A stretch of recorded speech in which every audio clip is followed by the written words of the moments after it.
So, hello sir, I am Tampi Coronado from BSAM 1C Agri Business Management. And I have here my brother, who is Mr. Coronado, and my nephew, Philip John Sequilio, and my cousin, Benji Palmera. So, I am going to teach them what is soil science. So, pangutanon ta mo. Sa inyong own perspective, unsang karang soils, unsang lupa para sa inyo Ikaw unsang lupa para sa imo unsay mga gamit sa lupa? To plant the organic things. So, sige ikaw, sa mga suwan. Ang kuan mala cultivate no. Cultivate, para cultivate og mga tanom na Mm. sa mga rapidoy, sa man. Ang Training. tanong sa pan Pagtanong sa mga tanom. Na. So, no, sa yun lang naon niya, kung mayroon taglupa, ang atong umabot sa itong na is, parang siya sa karang tamnan, pang karang para sa patindugan og mga balay, or pa, sa padya. Pero karon para mas madungagan yung knowledge, ako among tudluan about soil science. So, what is soil science? Soil science deals with the study of soils as a natural resource on the surface of the earth, which includes soil formation, classification and mapping, physical chemical properties, biological and fertility properties. So, kung mo yung tag soil science, no, ang soil science kay study na siya about sa lupa o sa iyang mga karang natural resources, og sa iyang karang unsa iyang pulos o unsa iyang karang gamit.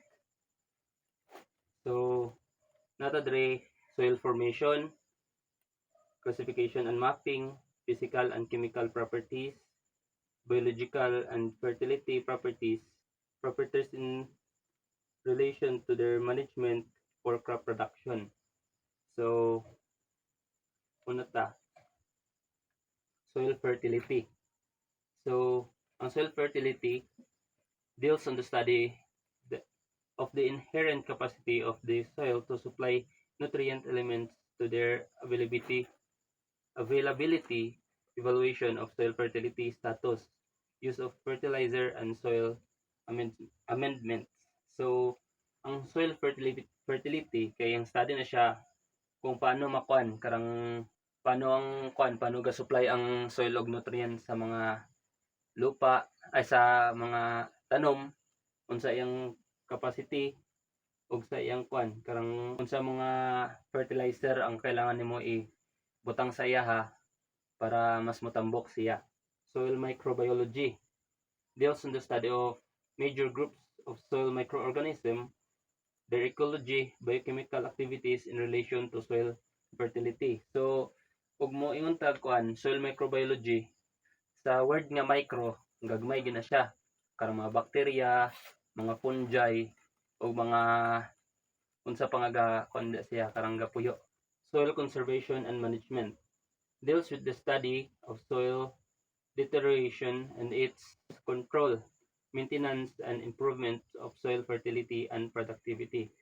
So kung yung tag soil conservation and management, magkuha na siya karang study na siya sa soil science kung paano nila i-manage ang lupa, paano nila karang patsadahon or paano nila karang patambukon para mas ang iyang maproduce nga nutrients para mas daghan niya plants ang tubo. Soil chemistry deals with the chemical constitution of soils, chemical properties and processes, chemical reaction and ionic equilibria, and study of submerged soil.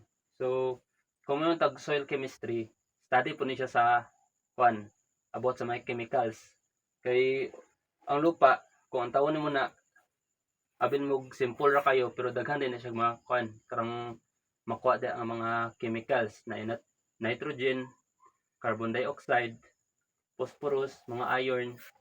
Soil physics deals with the physical properties of soils in relation to plant growth with emphasis on the state and transport of matter in the soil, especially water and energy. So karing kwan soil physics study po ni siya kung paano kwan unsay lihok sa lupa. Karang ang lupa na siya mga kwan diha karang mga buho bitaw nga agianan sa tubig, agianan sa hangin ug agianan sa ug paano siya ga-absorb og nutrients. Mo nang soil physics. Soil survey and classification deals with the systematic examination of the soils in the field or lab. Their description, classification, mapping, and interpretation according to their suitability for different management system. So, karing soil survey and classification, study po ni siya about kuan karang di ba ang lupa abinyog karang tanan niya lupa pare-parehara na pero di ba makita niyo talagsa na kuan karang naay itom, naay pula, naapoy karang yellow ana nga malupa.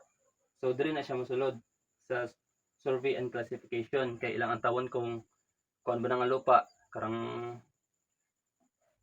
unsa ni siya clay, kuan ba ni siya kana soil genesis or pedology deals with the weathering of rocks and minerals and soil forming factors and processes. So karing soil genesis study po ni siya about kung paano ni siya na kuan karang buhat na form sa lupa. Halimbawa karon karing aton ginatindugan na lupa karang ani tambok kay siya. Diri nga study may bal-an nimo kung anong tambok ba ni siya, asa siya nagikan, kung sa iyang originality. Soil mineralogy deals with the primary and secondary soil minerals and their contribution to the chemistry, physics, fertility, and biology, soils and their relation to soil genesis. So karing soil mineralogy study ni siya nga karang murag mo connect gyapon siya sa tong ipangingon nato na sa soil chemistry, soil physics, fertility, and mga biology. So kabalo ba mo nga kuan ang Pilipinas na ay kuan 30 million hectares na kuan land area para na sa kuan tamnanan sa mga tanom og mga kahoy, para sa pakanaan og mga baka og mga hayop nimo, para sa human settlement karang mga pabalayan ug para pod sa kuan infrastructure para sa mga buildings mga kuan. Ug ang out of 30 million ka hektar na land area sa Pilipinas, 12.4 million hektar ang para sa agricultural, para tamnan og mga crops, mga mais, mga kuan nato diri sa Philippines. So soil as a natural resource. A resource is a material from which human needs are obtained. It is said that the rise and fall of civilization depends on the properties of its most important natural resource, the soil. So, ang lupa na siya kuan 4 key components. Halimbawa sa isa ka kuan hektar na lupa imong totalon 25% ana tubig ug ang 25% pod air. Ang 45% which na pinakadako nga part sa lupa is ang minerals. Ang 5% niya karang mga organic matter. So natay kuan mineral matter nga 45%, di ba? So normally composed of small rocks, fragments, and minerals of various kinds formed from weathered rocks and minerals varies in size. 3 major textural fractions: sand, silt, and clay. So mo na ang mineral soil. The organic matter constitute about 5% of the total soil volume. Decomposed organic materials as a result of microbial activity. So sa akong giingon karang mga patay mga kuan hayop or mga nalubok nga mga tanom mahimo na siyang mga organic matter. May vary from 2 to 6% in typical well-drained mineral soils, usually black or dark brown in color and colloidal in nature. So karing humus mo na siyang end product sa kuan organic matter. Kaya ang organic matter daghan man na siya, matunga-tunga pa na siya. Na ay kuan different nga mga kuan niya pon forms nga mo kuan sila tanan usa sa soil water pod fills up the pore space, performs to the following function: universal solvent, nutrient carrier, nutrient itself, and stabilize the soil temperature. So ang tubig nga 25% sa atong kuan karang lupa dako kay siyang tabang kay siya ang gakuan murag ginapuno niya ang pore space bitaw. Kaya ang lupa daghan man nagkuan karang buo-buo lutsanan nga di lang nato makita. Ang tubig ang mukuan ana musulod niyang tubig ang pulos niya kay kuan universal solvent, di ba? Normal nga kay mo ginatong ginagamit permanente tubig para inom, para sa atong regulate sa atong body temperature, pangligo, o nutrient carrier pod siya. So kung walay tubig, halimbawa mag-abono ka, kung walay tubig, wala ya pa na pulos, kay dili ya pa na mulihok og iyaha. Kay lisod pod unsa lugar ng lupa, supsupon lang niya nga kuan, walay tubig-tubig. Mulihok ba yung lupa og walay tubig, di ba? So nutrients. Ang tubig na po na siya nutrients nga pinakahatag sa lupa. O ang last is ga-stabilize sa temperature sa soil. So muna siya kung grabe ka init na tubig, siya mo stabilize nga dili mas sobrahan ka init ang lupa para dili pod madaot. Soil air located in the meres of soil spores separated by soil solids not occupied by water. Principal gases present are oxygen, carbon dioxide, ug nitrogen. So muna siyang soil air. Di ba ang tubig ginapuno niya kwan kay mga buo sa lupa. Ang dili niya mapuno mo tong kwan karang na soil air. Ang karing soil air mo ni siyang kwan oxygen. Abi ninyo karang oxygen kay diri sa palibot karang atong ginawa na po na siya sa lupa kay kailangan po na siya. O carbon dioxide karang ang carbon dioxide originally sa lalong gina sa lupa, pero kay tungod kay pangwartahan man sa uban mo nang imbis nga naa to sa ilalim sa lupa mabuga na noon to sa babaw mo nang gakuan karon global warming ug kuan nitrogen dayon. 5 key rules of soil. Use of soil as a natural resource. So mo na siyang 5 key rules sa karang iyang kuan gamit sa lupa. First is medium for plant growth. Karang gamit na to siya para pangpatubo og mga tanom. Recycling system for nutrients and organic matter.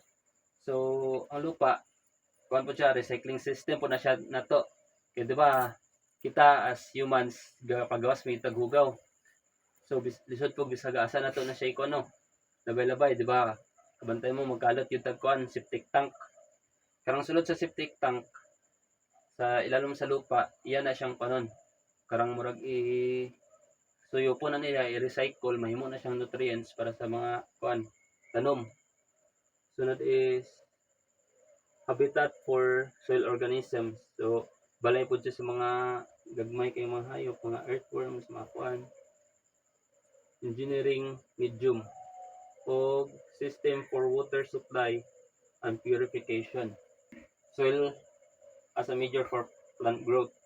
So plants growing on land depends on the soil, water, and nutrient elements.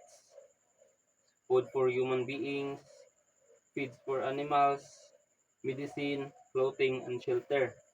So kung walay lupa, dili kita kapatubog mga crops, di ba? Ay makapatubo man ta pero asa po nato ikuan sa tubig. Pero mas kuan gyud common ang lupa.